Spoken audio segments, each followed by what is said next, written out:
It's April 5th, the sun is out, and no jacket needed for this last long run of the block. Let's go. I got big dreams that all about to come true. Chilling at the top with a nice view. It's a good life right now. It's a good life right now. Said I got big dreams that all about to come true. Chilling at the top with a nice view.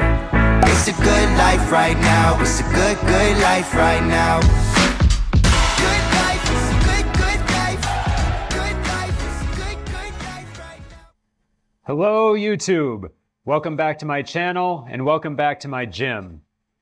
If you've ever watched a YouTube video and voyeuristically looked in the background at what was going on in their house, then this is the video for you. And if you just think I'm a self-indulgent weenie, Too many self-indulgent wieners in this city with too much bloody money.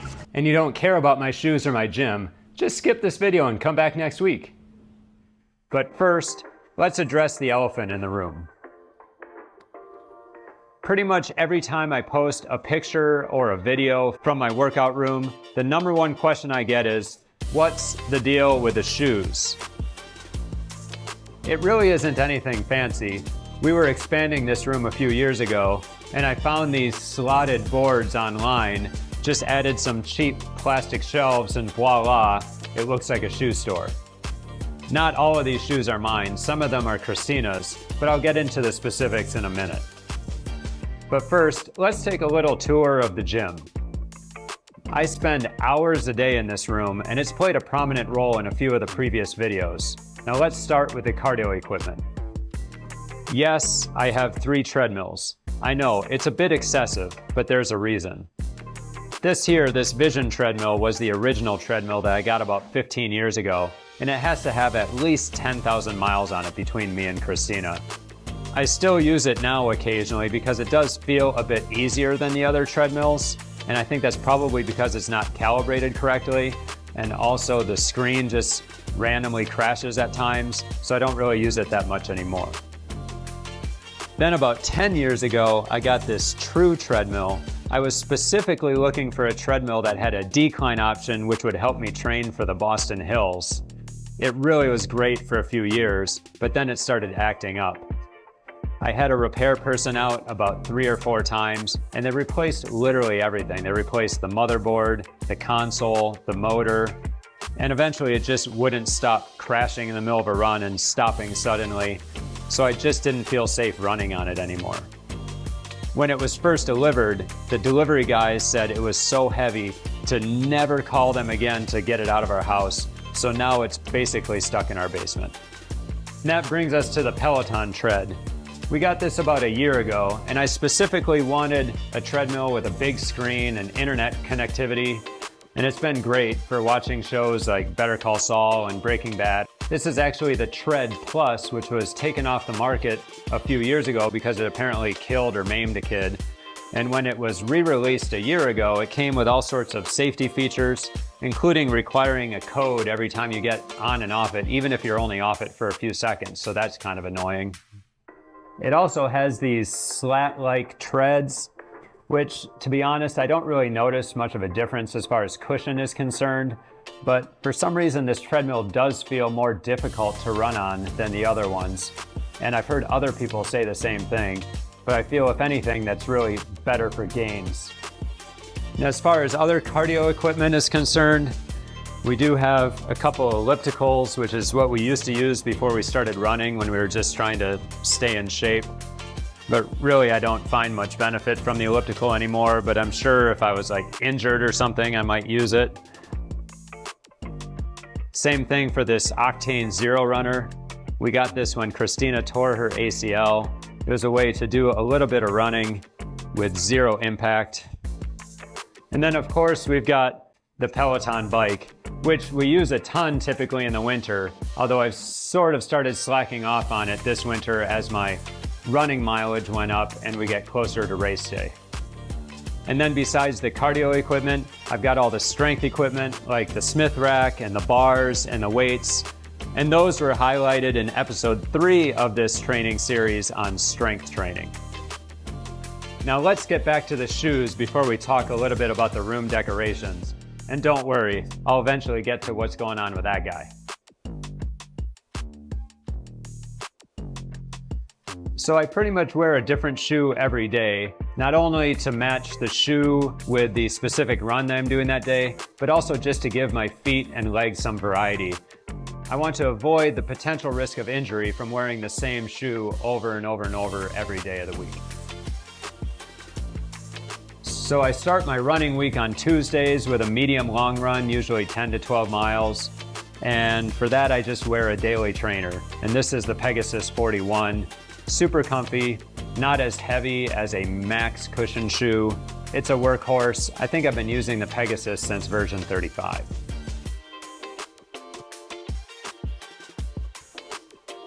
Wednesday is a recovery day. So right now I'm using the New Balance 1080s. These are super cushiony and comfortable, but not quite as heavy or clunky as New Balance's max cushion model, the More. Thursdays are my workout day, so I generally wear a retired Supershoe that I'm no longer racing in. And lately, that's been the Vaporfly 3s or these Alphafly 2s that I just bought randomly about a year ago, and there's a long story behind that. But I've put almost 300 miles in workouts in both of those shoes. Friday is another recovery day, so I might just wear my New Balance 1080s again, but just recently I got these Nike Vomero 18s, which are basically Nike's version of a max cushion shoe. They're actually really comfortable and I've been liking them so far. And that takes me up to Saturday, which is long run day. And for that, I wear what I think is my favorite training shoe of all time, the Nike Pegasus Plus. It's basically a Pegasus, except with a more premium ZoomX foam.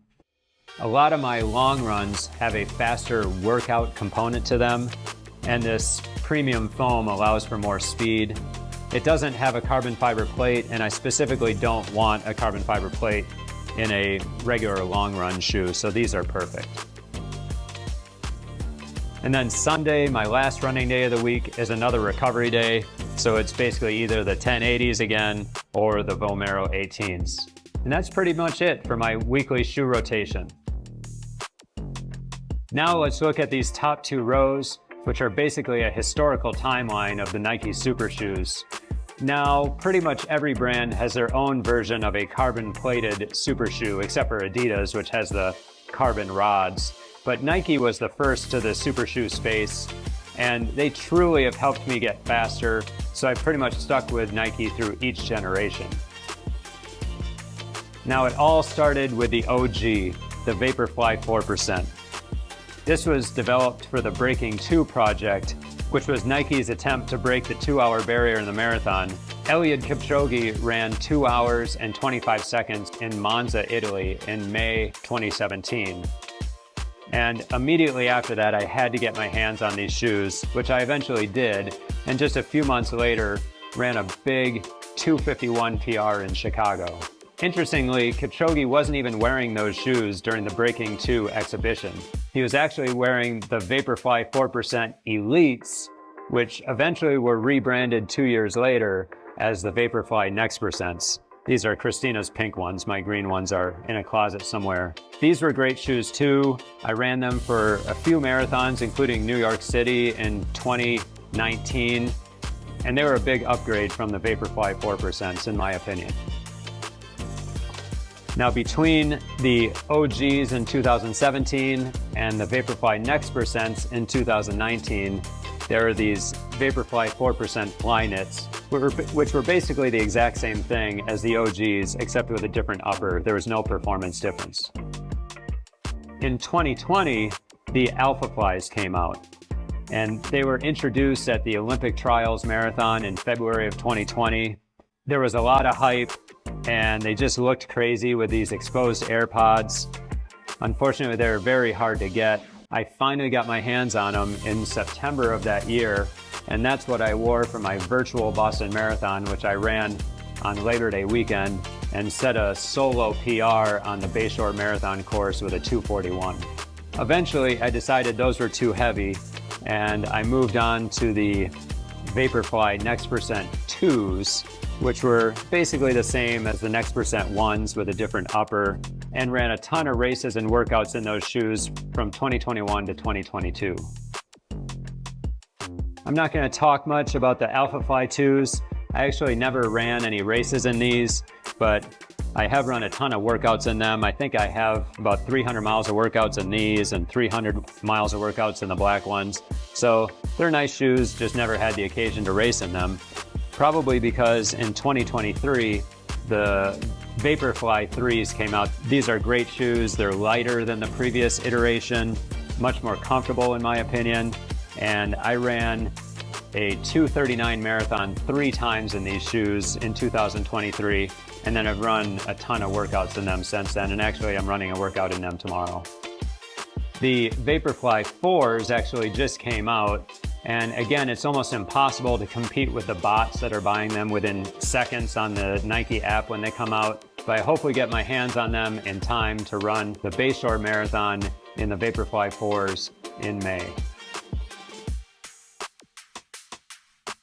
And that takes me to the last shoe in the Nike Supershoe timeline, the Alphafly 3s.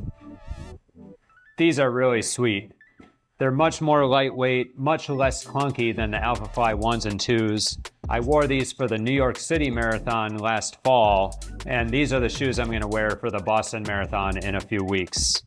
I actually just wore them for my longest long run, a 22-miler that I did with my friend Cassidy and hundreds of other people on the Boston Marathon course last weekend. And that run is detailed in episode 5 of this series. And that's it for the Nike Super Shoes.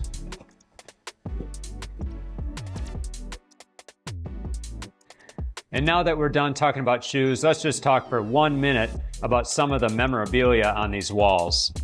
So let's start with these posters that I got from Tracksmith, and you can get them stamped after the marathon majors. These weren't our best marathon times, but these are posters from the Boston Marathon 2018. Both Christina and I ran what we thought were pretty great races in ridiculously horrible conditions, 30 degrees, 20-mile-per-hour headwinds, and rain. And then this is from Christina's PR, a 3:16 in Boston in 2019. And then this was pretty much my PR in Chicago 2023. I ran a little bit faster in Bayshore, but the same 2:39. And then moving over here, this is the singlet that I wore for the first marathon where I broke 3 hours. This was the 2017 Bayshore Marathon in Traverse City, Michigan. And then just a few weeks later, I met Meb at a shakeout run for a local 10K, and he signed my singlet. And then right next to this, I've got a magazine cover for Runner's World featuring my coach, Neely Gracie, and her dog, Strider. And this magazine was from May of 2016, which was a month after she finished Top American in Boston. And this was one of the things that brought her to my attention. And just a few months later, I contacted her to become my coach. And she's now been my running coach for going on 9 years. I obviously have a bunch of other stuff on the walls in this room. So if you're curious about anything else that you've seen in my videos, just drop a question in the comments. All right, that's pretty much it for this video. This video will be dropping on April 13th, which is just 8 days prior to race day. And that also marks the beginning of Taper Week. And Taper Week will be the topic of next week's video. I will detail that relatively low intensity training week, as well as get into a recap of my training over the last 12 to 14 weeks, as well as some other surprises that I have for you. So I can't wait for that video. Thank you for watching this one, and I'll see you next Sunday. All right, now I know there's probably literally no one watching this video anymore, but since I teased it earlier, I feel like I have to give the story behind this poster. When I first started working with Neely, my friend Brad, who was also coached by Neely, and I would frequently remark about this poster that would show up in the background in her gym. It was clearly Zac Efron, but it says Brody on it, which makes absolutely no sense, so we thought that was funny. And then one day in April 2020, a package shows up in the mail, I unwrap it, and it's this poster that Brad had sent to me. And this was right around the beginning of the pandemic. And interestingly, the return address on this package was from Wuhan, China. That's where it was sent from. Not that that means anything, but that was something else that made this whole thing sort of funny. So now both Neely and I have the same poster in our gyms, and we can both be inspired by the amazing physique of Zac Efron or Brody or whatever you want to call him. It's probably not funny to anyone but Brad and I, but we still get a kick out of it.